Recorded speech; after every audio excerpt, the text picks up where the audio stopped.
Sındırttın beni. Neymiş kız bu lan? He? Neymiş kız?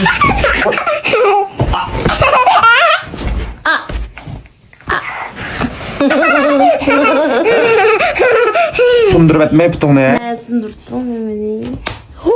Geldim ya. Sakmı yani ursimden putamga. Biz kaçan hoşlap kettin ha. Ahır uğun vati urvaldım şuna ama. Köy geldi putam. Külvetken ba.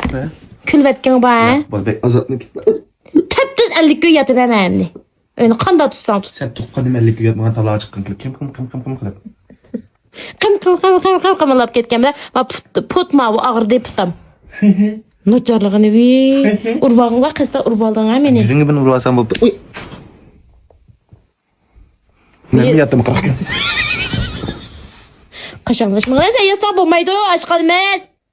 Ay yeni bir pişanağının köketiydim eli. Oynap gelgen ma. Tünögen bir imar verip oynap geldi. İran suyadi ködümdeydi ha. Köz kögeldi. Kimle oynap geldi?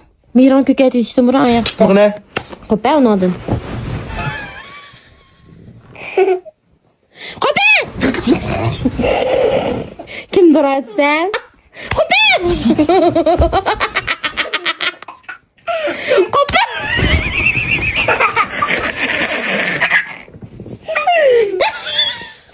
O çıkma. Neymiş tamam? Sen bunu da öte. Bak tam ne yerip çıktı ses ayağına. Hemen durup yakın. Urvatamsız. Hey siz mi urvatamsız? Hırto. Siz mi urvatamsız? Oğul değilse. Başta değilse sen. Ondan dökür değil. Keşke kimşen tutsam. Bir iş yapmasam, atacağım kep kalsam. Ulan he. Kapasam, birazdan paranı şort kapasam. Ha işte ma da işte. Elim altı yüz kapasam. Ulan sorsan ne? Meşçi sen oğul gücümü. Sıçak şaka ortamsı. Sırası udunuz he. Sen ahır yaxşı çıkmaydı cümüm de kama. Hey. Ma pişanan yebrey köketiydim ben. Ma az oynadı koy. Ma elimle bunu ki meyubadi körüp kasanlar. Resim tatlı peynir. Resim tatlı peynirci yola koyan cuma ama pisa başka bulamadı ben. Şu an yerin tarafını köket bulduk yine. Muşlaş hep bir böyle acet. Yen bir yedim müngü çıkartmaya meyil. Aksalık ma erim ha. Aksalık ma erim. Yeni bir kulağına tekip baksana kim kandak demek. Nime?